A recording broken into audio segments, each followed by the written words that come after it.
घेतला पावलांनी आम्हा वाळवंटी तुझी सावली, गळा भेट घेण्या भीमेची निघाली तुझ्या नाम घोषात इंद्रायणी.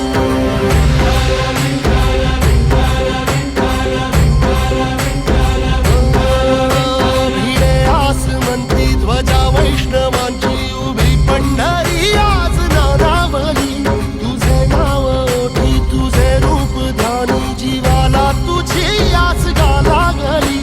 जरी बाप साऱ्या जगाचा